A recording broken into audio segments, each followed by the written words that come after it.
So, good afternoon, everyone. We're here today for a new appeal for public assistance in the cold case homicide of Roberta Bobbie Miller. This is the 15-year, this renewed appeal, it coincides with the 15-year anniversary of Bobbie Miller's death. Bobbie Miller's body was discovered inside of her Gilford home on Country Club Road back on Monday, November 1st of 2010. So just over 15 years ago today. Her body was found in the early evening hours, and an autopsy determined that she died of gunshot wounds, multiple gunshot wounds. Her homicide was ruled a murder, and investigators found that Miss Miller's dog, yellow Labrador retriever named Sport, was also shot multiple times and killed, underscoring the brutality of this heinous crime. Ms. Miller's case remains an active and ongoing homicide investigation, and while it is on the New Hampshire Cold Case Unit's list of unsolved murders, it being a cold case does not mean it's a closed case. It's actively being worked by some of the best detectives in our state. The unit is particularly interested in hearing from anyone who may have seen or spoken to Bobbie Miller between the hours of 4 p.m. on Sunday, October 31st, 2010, and 5 p.m. on Monday, November 1st, 2010. Even the smallest detail may help solve this cold case. So we urge anyone with information on Bobbie Miller or the events surrounding her brutal murder to come forward and provide that information and those details to investigators. I want to note that Ms. Miller's family has independently offered a reward of up to $56,000 for information leading to the arrest and prosecution of the person or persons responsible for her murder. As the 15th anniversary of Roberta Bobbie Miller's death is observed, her family continues to hope for answers. Many of them are here today to address you and speak to you on behalf of the family. They've offered new photos, never before seen photos of Bobbie Miller that coincide with this anniversary. I want to note that the passage of time has not changed our resolve on the cold case unit to solve this crime. Roberta Bobbie Miller's family has lived for 15 years without justice, without the answers that they deserve. We know someone out there has those answers and has information that can help us bring justice to Bobbie Miller's family and to give her the peace, her and her loved ones, the peace that they deserve. I can't note enough that even the smallest detail may make a difference. So we urge anyone with that information to come forward. The New Hampshire Cold Case Unit can be contacted directly by phone at 603-271-2663 or by email or by visiting the Department of Justice website and leaving a tip. The new photos, never before seen publicly photos of Bobbie Miller, will be released after this via email. And I will be standing by after the family has the opportunity to address the press and answer questions on behalf of the cold case unit. So I'll be available after the family has addressed you and you've heard from them. I want to introduce you to Bobbie's daughter, Jennifer Miller, who's flown in from California to be here and speak on behalf of the family today.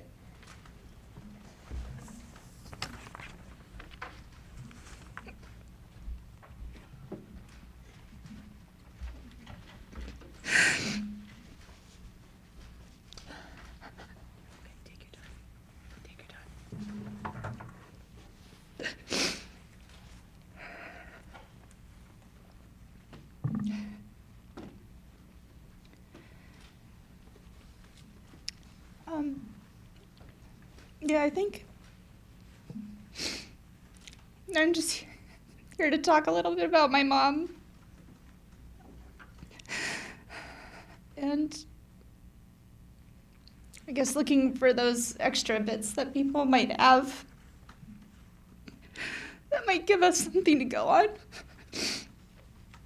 But my mom was the person whose house was always open to any of my friends. was always the person who gave them all the snacks they shouldn't have that their moms wouldn't let them have. I think we always, I don't know, a lot of fortunate people, say they have the best mom, but means my mom shouldn't have been taken from us. And we still need her. But I think I was looking through some emails and text from her too, and one of the things that always made me laugh, and I don't know if other moms do this too, but she always signed her text and emails, "Love Mom," capital MOM. And I always used to make fun of her for shouting at me in her email and text. But it was always "Love Mom," and that's what I would love to see again. They said they would send out some pictures too, but I brought some of my mom hiking. She was actually quite young. I think this was before, early on when we were kids. We weren't here, but she was hiking Mount Major, and she had recently moved to Gilford and started hiking this almost weekly. And then one of my favorite pictures of me and my mom when we were little.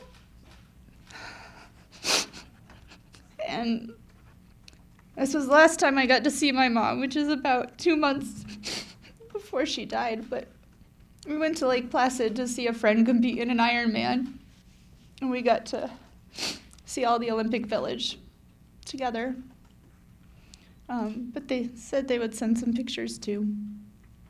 But I don't know if anyone had questions they wanted to ask. If there's anything else, I can continue telling stories about my mom, and I can entertain you for hours. I can fill empty silence. Jennifer, did she have anybody that she feared? She was definitely going through a lot with our family, and I think that's been well documented.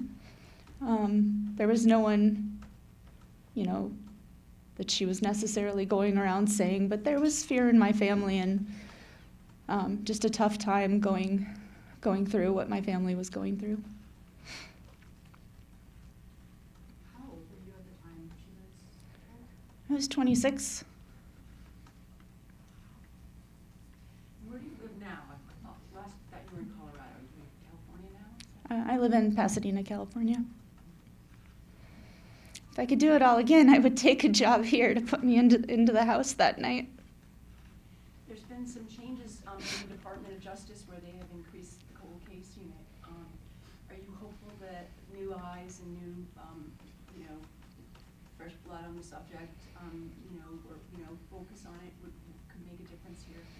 I'm definitely hoping that new eyes looking at the case see something different, or new technology nowadays. I don't know how well we can go back 15 years, but going back to look at it, we're definitely hopeful time has passed or someone has thought of something. I've said this in the past, but one of my biggest fears is they saw someone walking down the street in a mask, and it was Halloween. You just wrote it off. That's what you expect. Halloween seems like a great day to commit a crime. But yeah. Can you share a little bit about kind of how you still find connections with your mom these years later? I definitely tell a lot of stories about her. I think a lot of my friends are afraid to ask. Sometimes you get this reaction, sometimes you don't.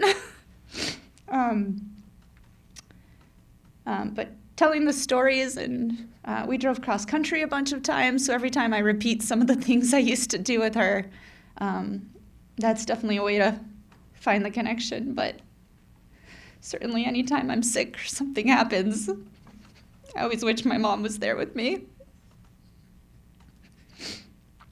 You haven't come forward before. Is something different now? Can you tell me a little bit about that? It's more that, I will be honest of, you do see in a lot of news, a lot happened with my family. You get scared to say the wrong thing, that no matter what you say is the wrong thing, even when you try to say the right thing. I've been criticized in the past for smiling or laughing when I tell a story that came off wrong, but it's me remembering how great my mom was. So that's a big reason I don't come forward a lot is, honestly, I'm scared to say the wrong thing. But just the difference now is if anything can help, I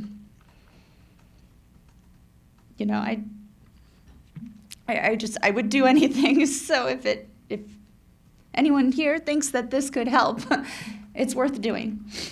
But I think the other reason for me too is, I know what's out there. I know what's said online too. I know a lot of people look at my own family. And so, for me, it's not about me, but I lose my entire family in this. So a lot of it's hard to talk about since it's more than my mom that we talk about here. What would it mean for you to have an answer or resolution about what happened? I think I could maybe stop crying every Halloween. I just, that idea that you can actually move on, every conversation with a family member is a whodunit. There's no normal conversation in the family anymore. You always have to talk about this, and, I love talking about it. It keeps it alive. It keeps her memory alive. It keeps the case alive, but it certainly doesn't allow you to move on with your life. Find the justice for her that she deserves and just answer that question of why. There's really no reason that she shouldn't be alive today. Had you ever been in that house before? She had just moved there, right? She had just moved there. I hadn't. I had tickets home for Thanksgiving, and that would have been my first time. She said there was a bedroom all set up for me. I found Christmas gifts in there when I cleaned it out. You also find all the gifts that maybe she didn't like that were modified from you. But I had not been in the house yet, so for me, that's being in the house the first time after walking in, after the police were in, was a vision in my head I will never forget. My brother called me. It was one of those days, too. I had called my mother in the morning, and she hadn't called me back. And that was totally out of character. There was no reason that she wouldn't have called me back. And so when I got that phone call from my brother, it was just instantaneously knowing that something was wrong. But my first thing that went to was a car accident or something like that, the things your head usually goes to. And I remember, I guess whoever did call me, advocate, saying you need to sit down for this. But it was my brother, and he called with the state police.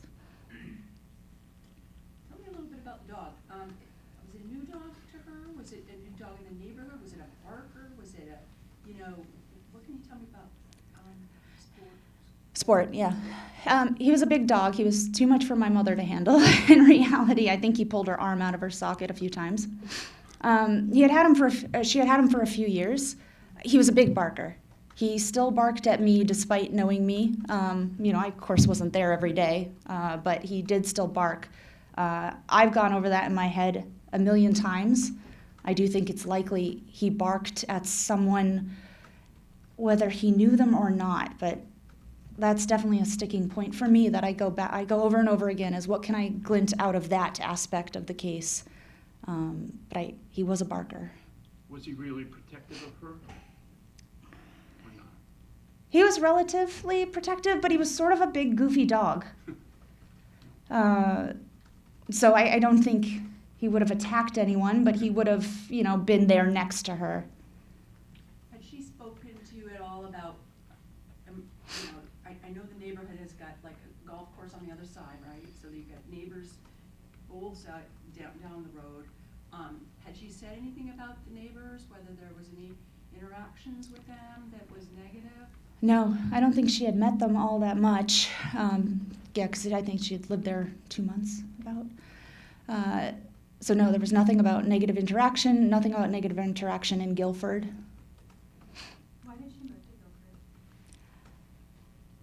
She moved to separate herself from Wolfboro.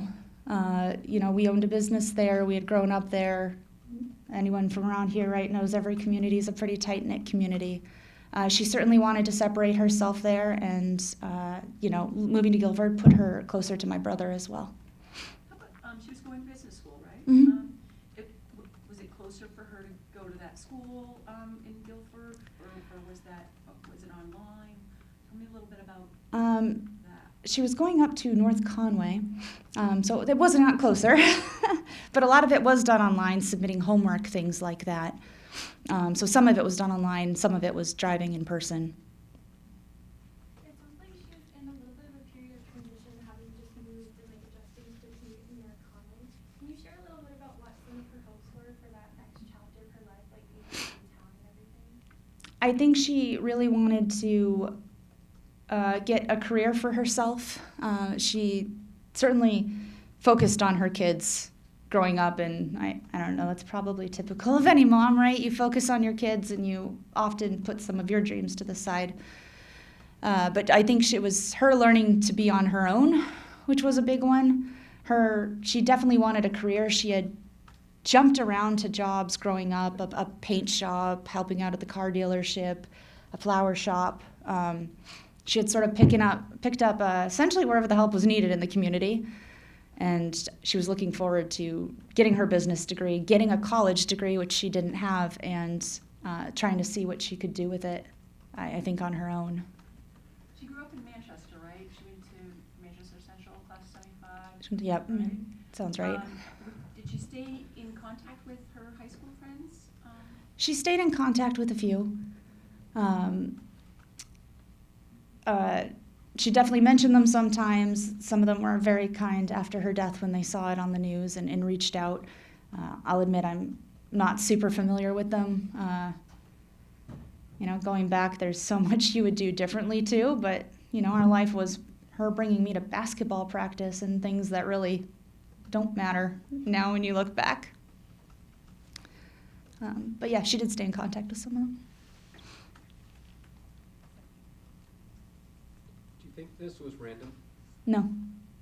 How come? I say that, but also, if anyone has anything, please, I want all answers. I'm not going to say there's a 0% chance, but I don't think it was random. What would you say to someone watching tonight that might know what happened?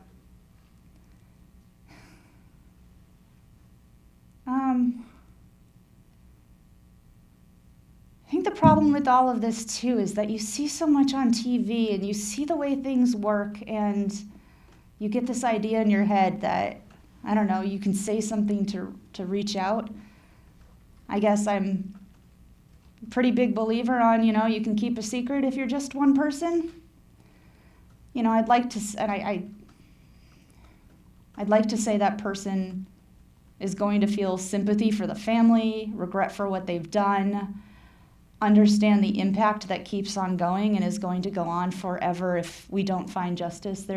None of us can move on. We just continue to circle around and around in this never-ending pit of whodunits or what ifs or what could we have done differently, what could the police have done differently the day of. It's just this circle that never keeps going. I'd like to say all those things, I suppose, that, be a good human, reach out, but a good person wouldn't have done this to begin with. So I guess I'm hoping to reach the people that might know something, that might have seen something, that might have heard something that are tangentially related to this case, maybe without even knowing, and might, put something to rest and let quite a few people move on. It's certainly more than my family. It's the Wolfboro community. It's the Manchester community that she grew up in, Bedford where she lived. There's a wider community here. The state of New Hampshire doesn't see that many murders every year, which is fortunate for us. But I think usually when we all see them on the news, again, often we know someone who knows something just because we're all from New Hampshire and it's such a small state. So I blabbed on there. There was a piece that was murdershettold.com. Mm-hmm. Did you see it, and what was your view on of what that was about? I saw it. I certainly appreciate highlighting my mom's case. I think to be able to do that is really great. And a lot of people listen to that. Hopefully they acknowledge that. So I love that that was able to be done. In terms of everything that's said in there, I'm fully on board with finding the person that did this. And if there's evidence, I absolutely want it. I want the state police to have it. Just at this point, I have not personally heard or seen evidence that supports some of the theories that are out there. And again, I truly, no matter who it is, my family or not, I want justice for my mother. I'm full in on whatever direction is the right direction here. I just know there's a lot of theories being thrown out, and I would like to say that, whether the Attorney General's office or the state police can share something with me. I know there's limited information that can be shared in this direction. I'm open to sharing it outside of that too, and I have not heard evidence that supports a lot of the claims in the direction of that podcast or in the direction of some of the other comments that are made in other directions. So neither of them have I seen anything that convinces me one way or the other.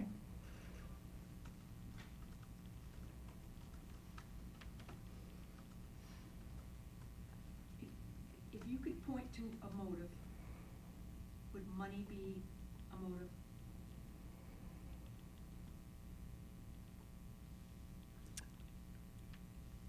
Well, I won't say that money isn't a motive because I don't know what goes through people's mind. I would say the outcome of everything in settling the finances didn't end in a significant benefit that I think would have surprised anyone. There were beneficiaries, sale of the house, everything was divided legally per direction. There was nothing that was battled, that was went in a different direction. Of course, people got the money from the sale of the house and the estate more quickly than they might have done waiting for it. But there was no surprise someone got everything. So I guess my lean is an emotional motive, but people do crazy things for less. You hear about it all the time where people, break into a car or, do something that, really ends up in a very small benefit, and they still do that. So I wouldn't put it off the table.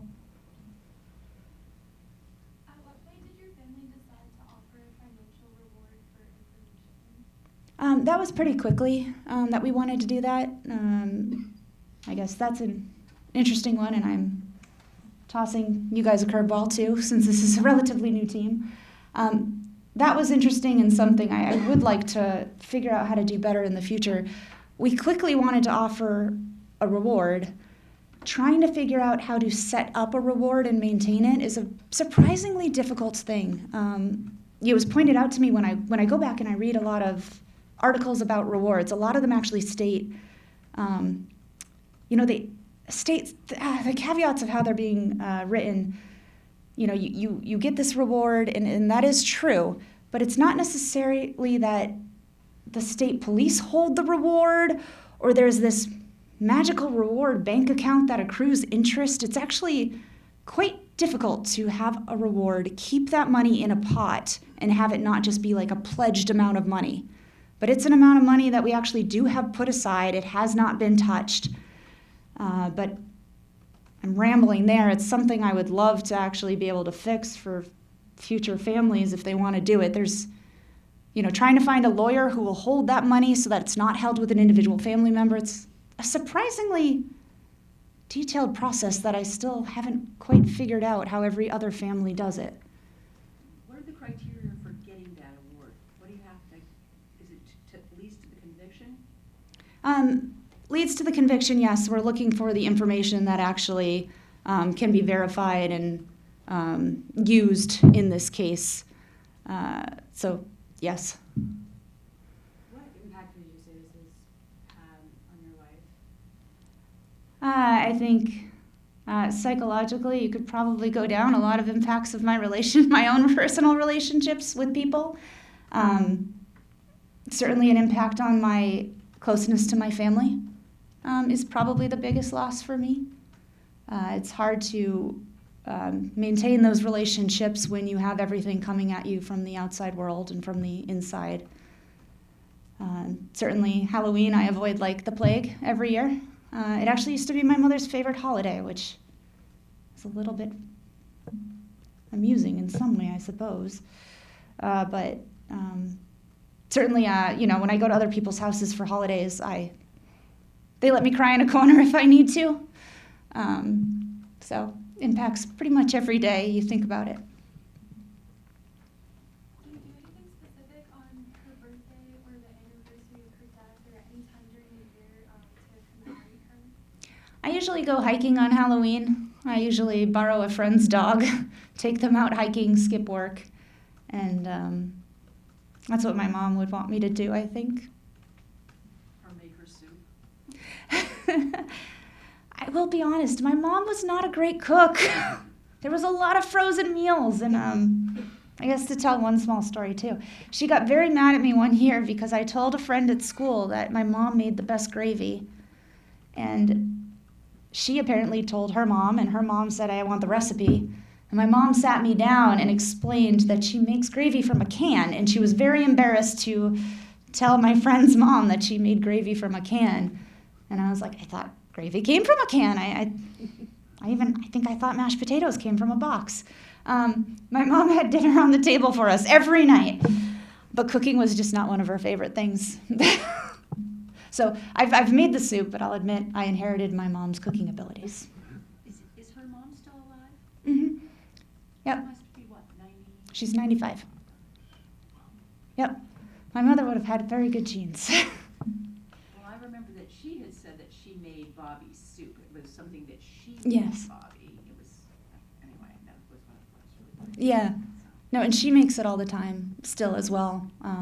My mom liked it. She had made it, a few times, but was very happy to eat other people's great meals. There was an investigation which is still active because I tried to tap into it in the state of Maine, related to a fire at a cabin on a lake somewhere. Do you think it has anything to do with this situation? I think, I'm going to go back to the random comment too. Yes. Do I think it's a 100%? No, there's room in there. But I think it's just too coincidental to lose your house in a fire by arson and then a day and a half someone in the family's murdered. So They will not release that information. They say it's pending an ongoing investigation. That doesn't surprise you, 15 years later. No. It's something I want to talk to the office about at some point too. Again, putting them on the spot. Is there a point where you release more details? Is there a point where it's, and I think, again, we hear those long shot stories in the news about this one cold case from 50 years ago. Suddenly someone dies in prison and admits something, or DNA evidence, right? You get these long shots, which give you hope. But, the likelihood that they come true for everyone is probably small. But yeah, I think the arson, 100% related. Is it some kind of retaliation? Someone found out about it? I don't know. But it'd be awfully odd for that to be a coincidence. I honestly don't think targeting Halloween was a coincidence. She would have been home. She would have been handing out candy. Doors easily unlocked. So I don't think any of it was a coincidence.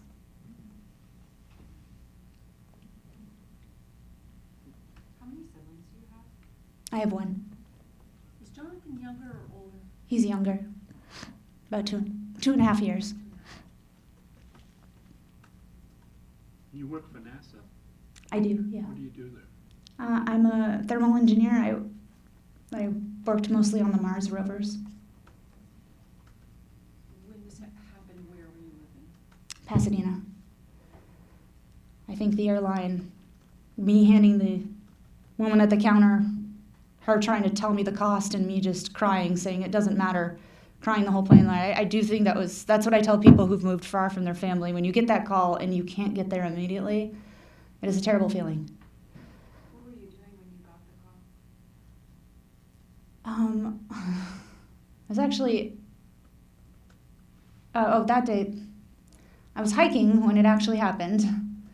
When I got the call, it was right towards the end of work. I got it Monday the 1st in the afternoon, which the 3-hour time difference meant I was just leaving work at the time. What was the demeanor of your brother when he called you? Upset.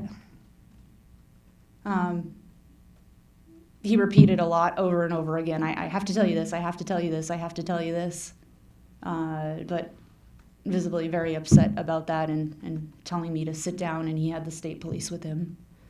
What did he say his reason was to go into the house? I don't actually think we talked about that, if I'm honest. My brother was over there on an almost daily basis. You know, I could walk between the two houses, so I don't think we talked about that, and nothing would have triggered me to think that was abnormal. Yes. But there was a pathway between the houses, correct, in the woods? No. There was no ATV trail? There were trails that you can weave, but you still have to cross main roads. Like, it's not a connected woods that you can secretly weave through. After she didn't answer your call that morning, did you call again, or did you have yourself thinking about it throughout the day? I thought about it the whole day, that I thought it was weird. For me, I would go back and do things so differently. But I had heard about the fire. I was nervous to talk to anyone in the family, if I'm honest. I didn't know what would happen. I certainly didn't think the fire was random. So and that, unfortunate when you're scared to do something, you put it off a little bit, right? So I was scared to talk to anyone in the family because something I'm certain would be said. So I had called her Sunday morning. I hadn't called her again. I did call her that evening after she didn't return the call. So I did call her later in the day, I believe. But, I wish I had called her every 15 minutes in hindsight. Did she know about the fire? I don't know. I never got to talk to her. How did you find out about the fire? My father told me. He wasn't at the house? No. There was a car there, but him and his wife were out that evening, so they weren't there. Were they living there at the time? Yes. Was it a total loss? Yeah. Very little survived that fire. Was there a cause of fire? It was definitely deemed arson. I think one of the theories that have been put out there was that there was, I'm going to say gasoline, but I think some accelerant. I think people have said some things don't burn very well. But from what I've heard, there was accelerant poured around the house. It was around where the propane tank would have been too, so it was very clearly arson.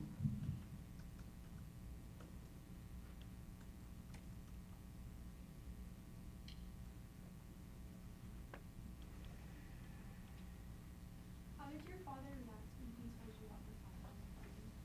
He was upset. I think it was the reaction I absolutely would have expected. Your house had just been burned down, and it seemed deliberate. So he was very upset. I'm sharing his childhood too, but he actually lost his house. I want to say he may have been 12.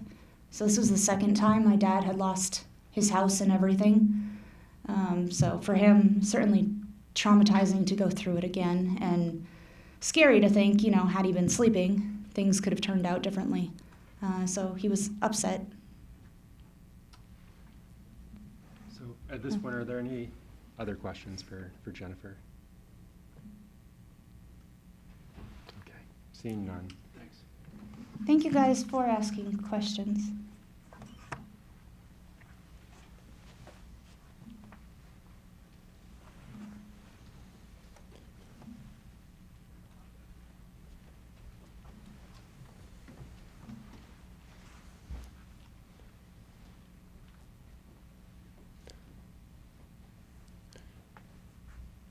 So we just had an opportunity to hear from Jennifer what this has caused her, her family, and how she's lived with it, as well as the steps she's taken to bring justice and closure to her mother in her mother's case.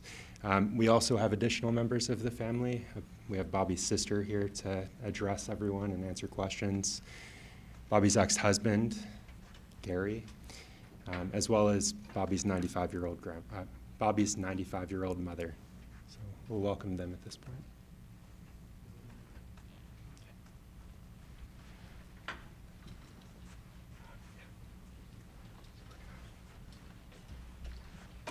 So there you go. There's a microphone here. Oh, jeez. Okay.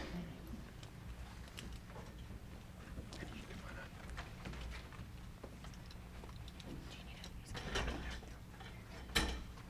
Yeah, be careful of the corner. Okay. There are tissues here if you need. Thank you. Okay, and if you need anything, I'll be right in this corner. Thank you very much. I'm gonna set this sit right down? here just in Thank you. case. Thank you. Thank you. Lady of the day. Okay. Hi, I'm Mickey. I'm Bobbie Miller's sister. This is my mom, my 95-year-old mom, as it, and this is Bobbie's ex-husband, Gary Miller. Anyway, our purpose here today is we're just trying to get some help. It's been 15 years, and the case has not been solved. So we're hoping that maybe if somebody hears our story, somebody may have heard something. I just think the person must have told somebody over 15 years, and anything we could help, anything at all, because otherwise we're afraid it'll never be solved.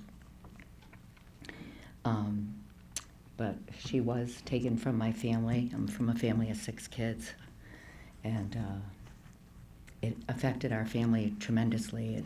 It has changed all of us in some way. Murder itself is just, I can't explain it. I hope not too many people have to go through it. But she was a victim. It is unsolved. But my sister, I really want to talk about my sister. She was awesome. She was 2 years younger than me, so we were pretty close.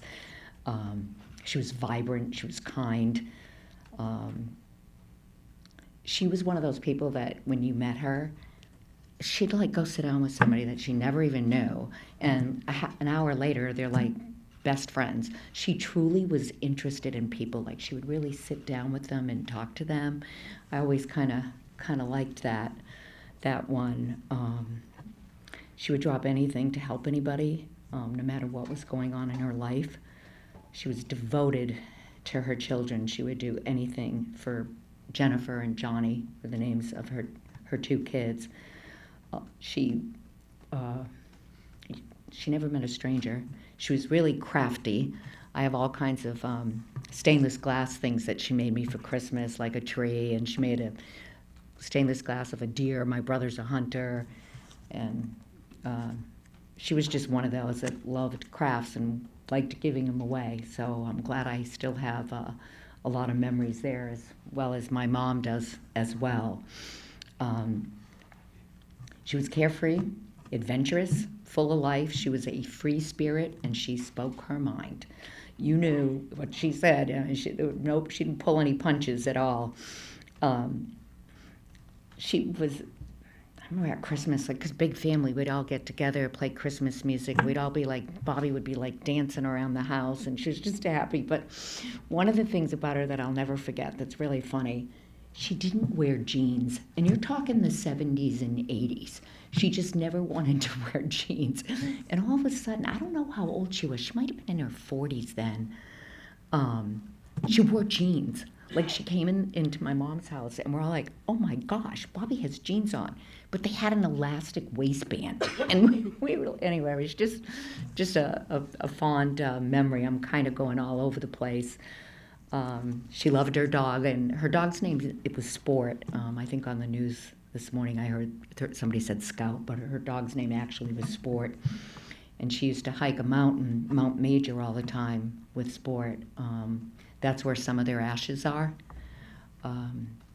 She loved that dog. He was a good dog. And I still have a picture of her. Actually, it's the picture on the front of my phone of her in Sport at the top of the mountain. The veterinarian, and I'll never forget this, that my family went to see to cremate the Sport because we wanted the two of them together. And the veterinarian would not charge my family. And it's not about the money, it's about the kindness. I still believe, we all do, most people are good. They really are. I truly believe that. And I'll just never forget it because it was such a kind gesture.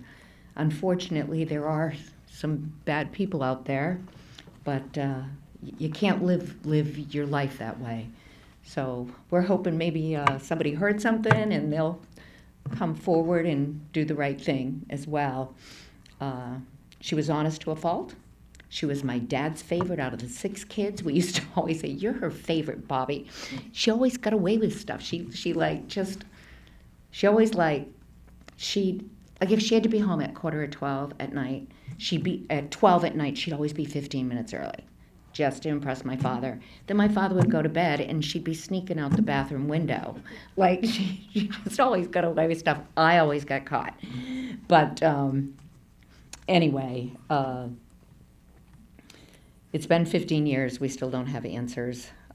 We believe the case can be solved. But the officials have to truly commit to the right resources, to the cold cases like Bobbie. I did hear something on the news this morning that they did get another person to work on the cold case. I'm curious because I'd like to meet him. I'd like to ask if he is full-time or if he's also working in another division or just cold case. We would like to know that answer. My mom says to me, my mom doesn't really want to talk. She wants to be kind of quiet here. But this is what, if she was talking, this is what my mom would say. She goes, "Mickey, Bobbie would call me every Sunday. Every Sunday she'd call and she'd go, 'Hi, Mom, this is Bobbie.'" And she's like, I can never, ever forget her voice. And she pretty much was a happy person. Like, she was just always smiling and upbeat. But I can picture her when she called me doing the same thing. You could tell she was smiling when she talked, but that's one of the things my mom misses the most about her. Mickey, Yeah? tell them about my soup. Oh. Okay, so Bobbie always loved this soup that my mother made that we used to call spinach soup. My mom would make it, and all the holidays when family got together, we'd always have it. Well, that year, her birthday's on September 25th. It was the year that she was killed. My mom was going to visit her, and she said, "Bobbie, what do you want for your birthday?" And Bobbie said, "All I want, Mom, is my soup. Just make spinach soup." So my mom made her and brought her soup for her birthday. But since then, we changed it because we had a website for a few years, and it's now called Bobbie Soup, which she made for me because I'm from another state. But she made for me when I got here, and we had spinach soup today. So I guess that's about all I have to say. I don't know if anybody has any questions of me. I don't know, Gary, if Gary would like to say anything. Could you just spell your name first and last? My name, Yeah. it's Mickey, Mickie. Like the song, "Oh, Mickey, you're so fine." That's me. Last name is Moore, Moore. So Mickie, Moore. And your mother's spelling? My mother is Madeline, and I always get it mixed up, Mom. Madeline, M-A-D-E-I. E-L-E-I-N-E. Okay, say it again. M-A-D. E-L-E-I-N-E. Do you guys got that? Madelleine. Yes, it is. Yes, thank you. Okay, and her last name is Blake. B-L-A-K-E. I can spell that one. Bad, I can't. Goffstown or Manchester, where? You're in Goffstown? I live in New Boston. New Boston. Yep, New Boston. With my brother and my sister-in-law. Yeah. So, I'm Paul Tracy from In-Depth, New Hampshire, and I was there back when you had one of the first press conferences at the base of Mount Major. Yes, yes. yes, yes, And that yes. was when? Was that right after her home? Yes, I brought her think, well, the soup. first year, the first brought 2 her years, and the first 2 years we Yes. had, Yes, um, we brought her soup. we brought it, my brother and I would hike the mountain in honor of her. So I don't believe that was right after. I think that, I apologize, it's been a while. Right, within the first 5 years or so. Yeah, I believe that, I know we did it the first 2 years. So it was probably the first year after. Do you feel it's possible that somebody may have been stalking her that would, because she was such a regular hiker there? No, I'll tell you what I think. My sister was very close to someone that she would do anything for, anything. And they were always getting in trouble, always just getting in trouble, and my sister would always bail them out, always. And I think one time my sister said no, and they got upset enough that they took her life. I believe that somebody else was with them. I mean, these are my thoughts, but I truly believe that. And I mean, I know who the person is, but So you yeah. think you know the killer? Yes. Yes. My whole family pretty much feels the same, and we have for a long, long time. And anyway, and I just think they need to be, caught and serve a sentence. They took my sister's life and her dog's. But, on a lighter note, sports with her. So I'm glad that at least she's with her dog, It kind of makes me feel a little better. And I figure she's up there with my dad and my stepdad. So any other questions for me? She was last seen on a video camera at Lowe's.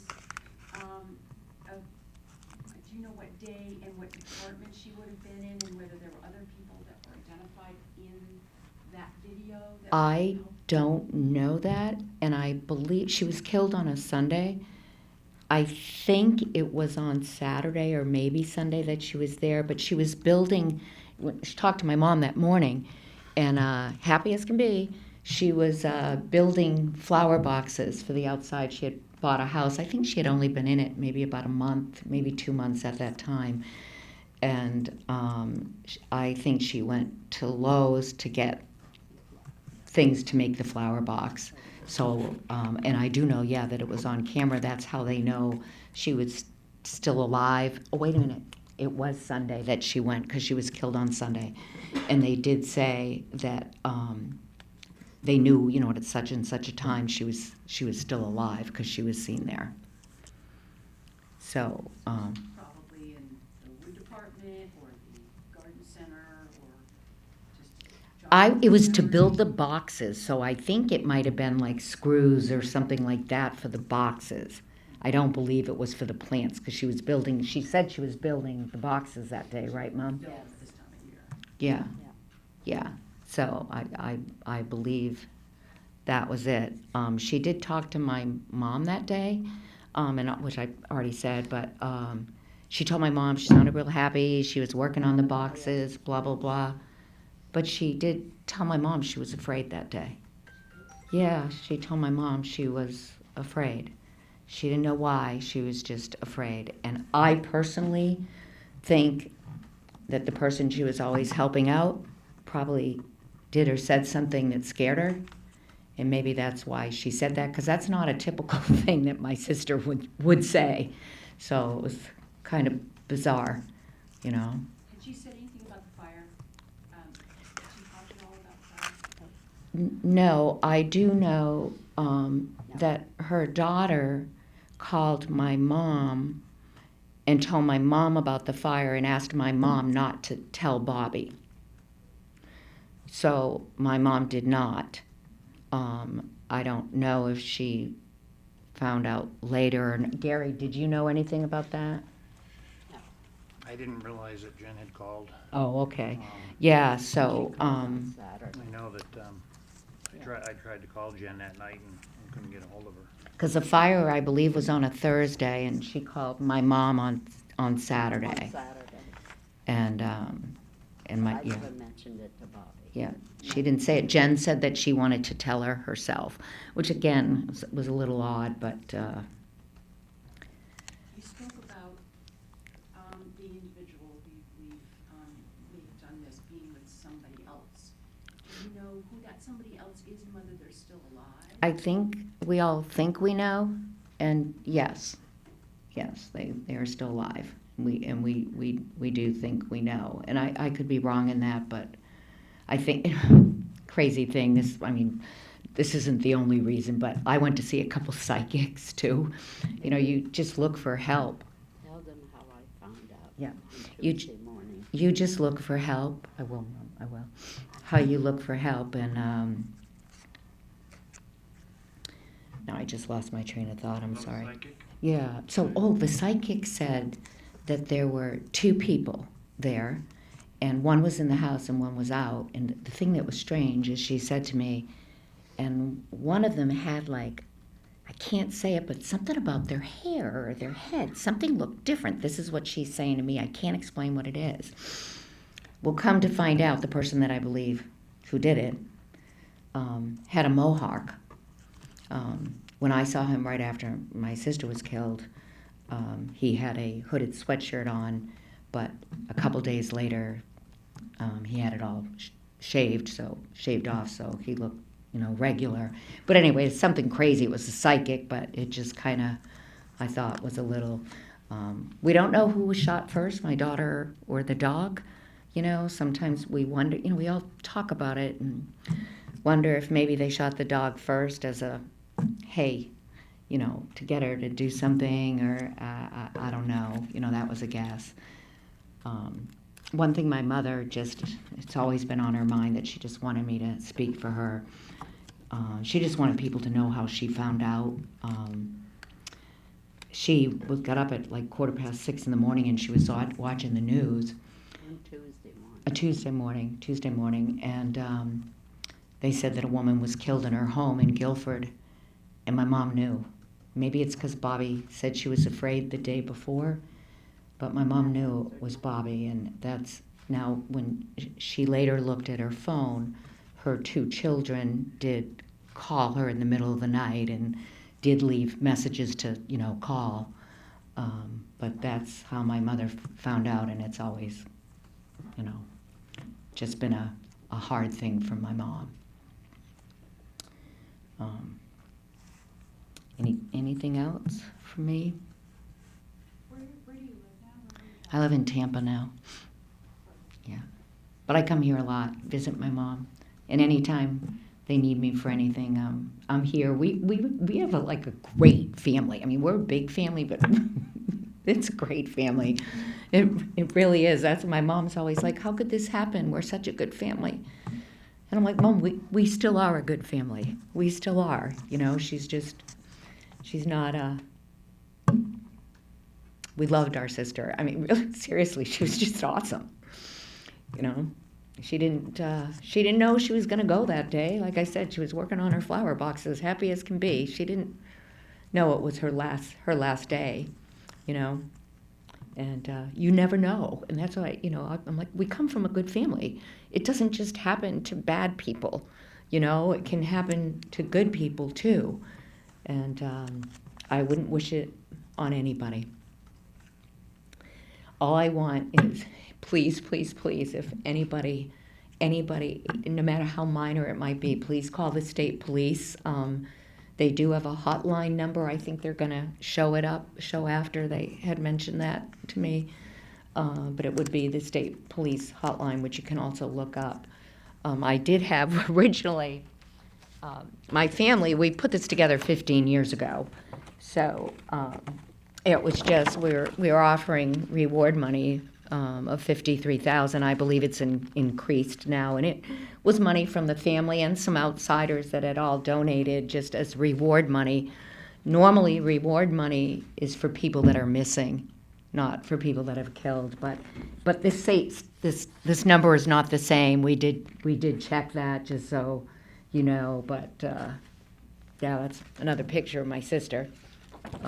She probably did not have jeans on that day. And this was another thing. Right after she died, myself and one of my cousins came with me. We walked all around Gilford. I was living out of state then. But we walked all around Gilford, and we had this T-shirt from my sister, and on the back of it is, my mom had the T-shirts made for us, and we just went around talking to people and asking them if they heard anything, to please call the state police. So we walked around, and it was interesting because I met so many people. Well, I'm sorry. I met a lot of people that knew my sister that I had never met, and seriously, everybody loved her. They're like, oh, she was just so kind and giving. But there's another thing, which there's a lot in here. I don't know if anybody wants to look at it. Actually, Bobbie's daughter had made this and had given this to my mom, but through it are just, there's just all kinds of pictures of my sister, doing different things, boating with the kids or hiking the mountain. But there's a lot of pictures in it. And on the back, she used to love to like kayak and stuff. So there's a picture of that. But yes, Jen had made that for my mom, which was very sweet. Anything else?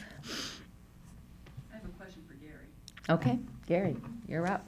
Thank you, everybody. We appreciate it. Hi, Gary. Hello. Paula Dempsey in New Hampshire. I met you. Yes, I remember seeing you at the Laconia District Court of last year.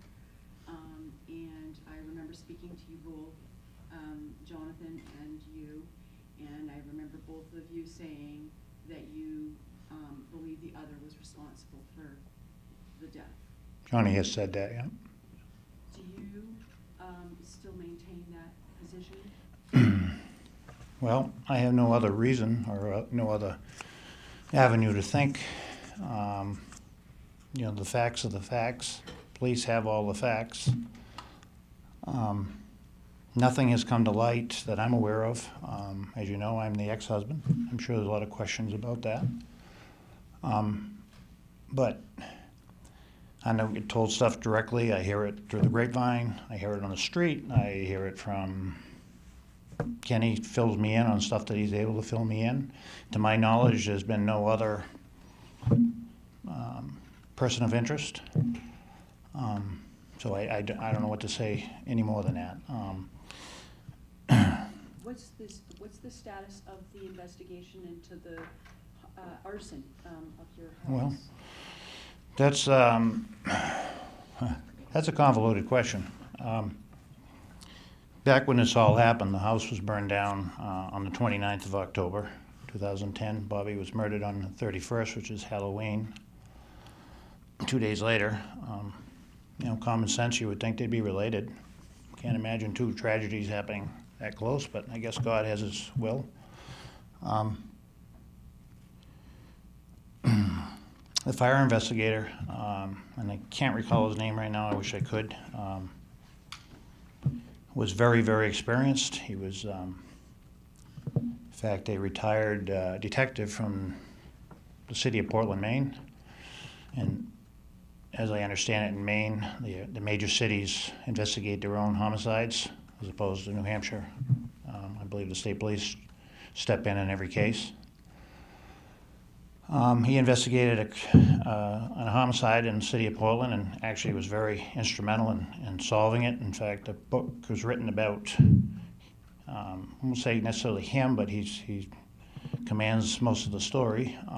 It's called Saving, I just told you the name of the book. Amy. Saving Amy, yeah. Pick it up, look it up. He was the lead investigator in my fire. He determined it was arson. He determined it was a getaway person, car. A neighbor actually saw a car with the lights off, waiting during the same time period. There was never an arrest made.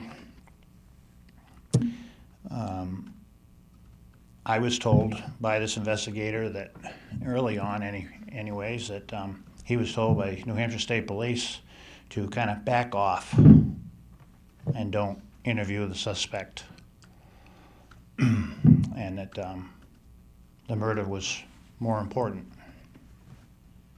So it kind of trudged along for a period of time. I tried to get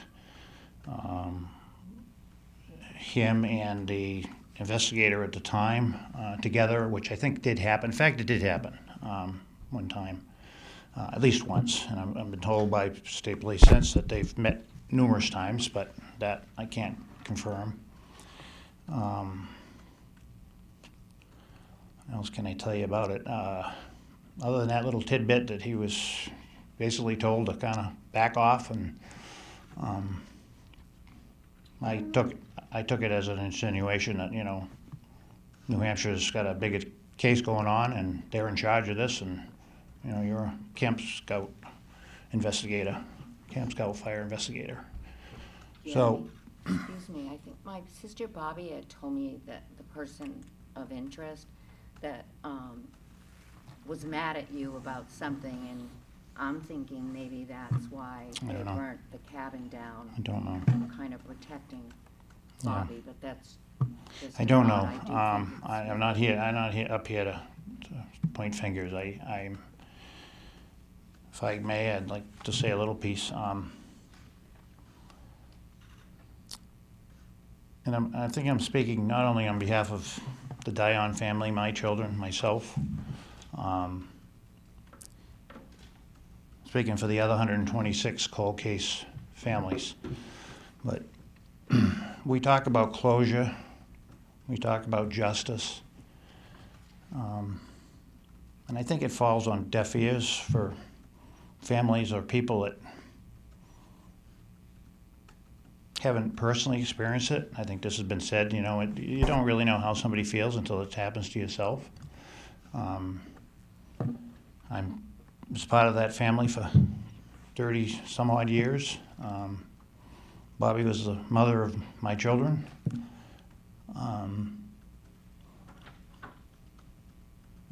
Everybody associated with this needs some kind of closure. And whether that's an all-out, above and beyond effort by the state police to bring somebody to justice, or in my case, I'm not speaking for the whole Dion family, I would be, at this point, 15 years later, just as probably reach some closure for the state police to say, you know, it's been 15 years. We've truly had no serious leads. Case is closed. Here's the file that we have. So the Dion family can, at that point, decide where to go from there. And I think, just to some degree, you know, you've got 127 in total, I was told today, of unsolved or missing person cases. The other 126 families, particularly those families that beyond 10 years. I mean, I understand this. I've been to these rallies, and this, you know, 30-year-old cases that aren't solved. I mean, and I get DNA, and I get that and that and that and that. But, you know, after a while, what about the family? You know, you're telling me that if you brought in the 10 oldest cases, and said to the family, look, I don't know what to tell you. You know, it's going nowhere. Here's the file. You don't think that they'd find some kind of closure out of that? And I know after 15 years of living with this, I know I'm personally ready. And let the chips fall. Whatever the police, whatever facts they have, whatever evidence they have, share it with the family. Doesn't even need to be me. I am the ex-husband. But darn it, Madeline's 95 years old. She deserves to go to her grave with some kind of closure. This is baloney. It's absolutely baloney. And you know, I asked a question earlier today.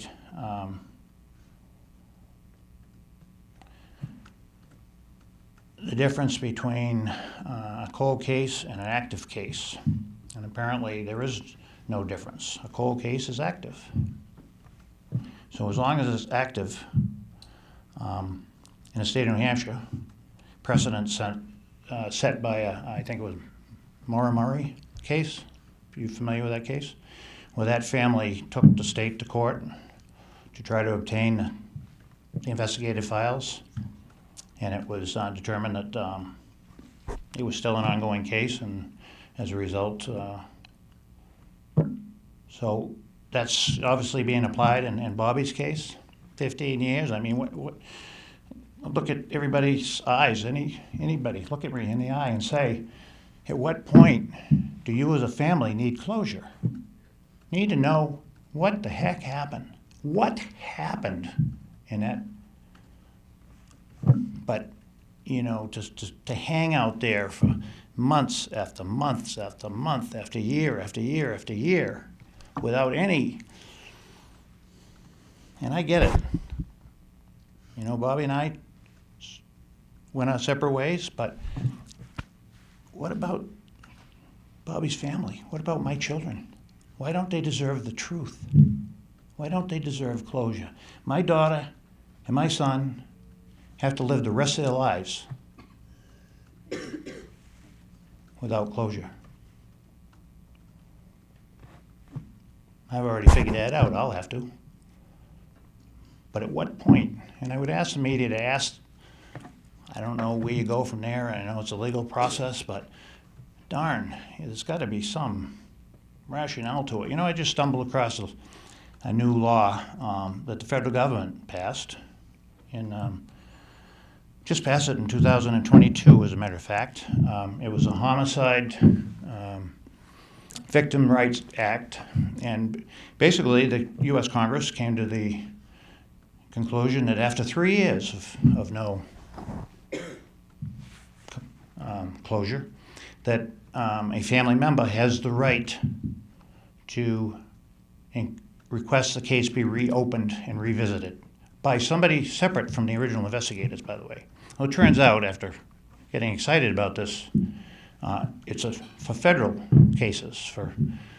It's for the federal people that you know, in the military, elected officials, you know, federal type employees where homicides happened within a family. But Congress obviously felt it necessary to pass this law for them, yet us people at the state level, we just have to shut up and say, well, we're working on it. It's, you know, I'd like to see some kind of report to the family. Yeah, we've had 4 leads, and this is where these 4 leads went in last year. Okay, well, that's somewhat active, I guess. There's something going on. But you never can get to that. You'll never get the truth. So, I guess I'd take any questions anybody has, actually. Absolutely, that I know. What year did you and Bobbie get divorced? I'm sorry? What year did you and Bobbie get divorced? 2010. It was complete. It was a 3-year divorce. It was complete, I don't know, about 3 months before her murder. And what would you say your relationship was like in the wake of that divorce? In the last few, In the wake of the divorce, in that Well, if anybody's been through a divorce, it's not pretty for anybody. I don't recommend it. Very emotional, very difficult. I can tell you this, that for 30 years we were together, we raised children, we had bad times, we had tons of good times. Lots of good times, lots of fond memories. Because of some things that one of my children got involved, we've kind of separated our opinions on how to handle that and kind of drifted away from each other. And I would say that,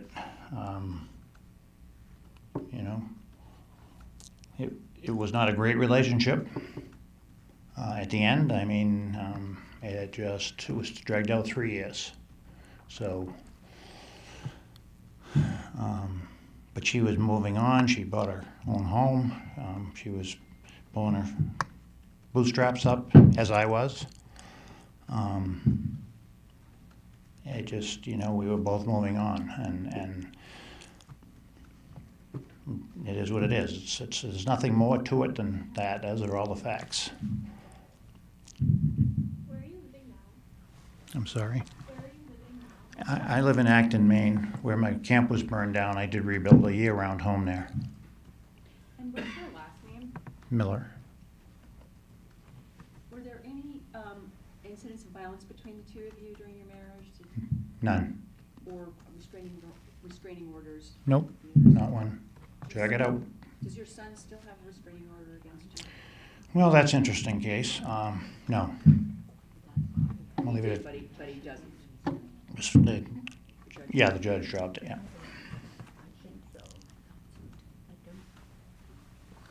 So, just want to leave one upbeat thought about something Bobbie and I went through. The veterinarian that apparently took care of her dog for free, his name is Richard Seibel, Dick Seibel. He was a neighbor of ours. And the veterinarian for all our children's childhood pets. We had a German Short-Hair Pointer and a mallard duck. If anybody knows anything about pointers, they're a natural bird dog. Well, they were friends. Literally, they would play together. They would chase each other back and forth, and we thought it was the cutest thing. Till one day, Blazer, the dog's name was, ripped the duck's neck open. So it was on a Friday night. Kids called me to work. I had a business just down the road, crying their eyes out. You got to come home. His name was Bailey, the duck. And so I went home, and I'm like, there's no way this duck's going to make it. We're going to have to put this duck down. And because I'm looking at Bobbie's crying, and Jen and John are crying, and I'm like, well, what do you want me to do? I said, I guess call Dick. I don't know what else you would do. So she calls Dick. He answers the phone. He says, you know what? I'll jump in the car and I'll go down to my office and we'll see what we can do for your duck. So I get down there, and by the time I got there, he'd already opened up and had his Bob Seger music playing loud, and he's in his white coat, all ready for a duck operation. So we washed the duck. We washed the duck's. Trying to shorten this up. Wash out the duck's wound, and he's of course singing in the music, and he's running his fingers down his bird books. So, well, I really don't have a duck up here, but this is close enough. And he grabs it, and he looks through it, and decides how much medicine he's going to give this duck. So he ends up injecting medicine, and he's whistling and sewing up the duck. Over 30 stitches in my memory. Well, in the meantime, he had made a little gas mask for this duck to put him to sleep. So he removed the gas mask, and I'm looking at the duck, and I said, Dick, I think you killed my duck. So he takes his stethoscope. He says, oh, no. So shortly, the duck starts reviving itself, and he stands up, and he survives. So the following year, talking about being the butt end of a joke, so whenever I ran into people that knew Dick and knew I, or Bobbie and I, would say, you're the only people I've ever met that had a duck sewed up without wild rice in it. A little funny story, but true. Other than that, I don't, just appeal to everybody to ask, talk, print, press, and talk to our legislators about this closure perspective. Why can't the laws be changed? Why can't the families get the facts at some point in time? Thank you. Yeah.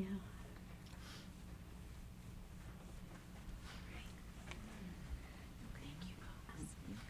Yeah. Do you have anything else? Do you have anything else you want to say? I just thought I'd thank 'em. Okay. All right. I won't keep you. Just once again, I just want to thank everybody for being here, for me and my family. And when I'm up here and I speak, I am speaking for my whole family. I'm just going to give you my sister's names in case it'll sound familiar to anybody. If they see us on TV, maybe it'll make them think of my sister Bobbie. My sister Donna is the oldest, and then there's me. Then there was Bobbie, my brother Kenny, sister Sandy, and then Chris. Chris is the youngest one.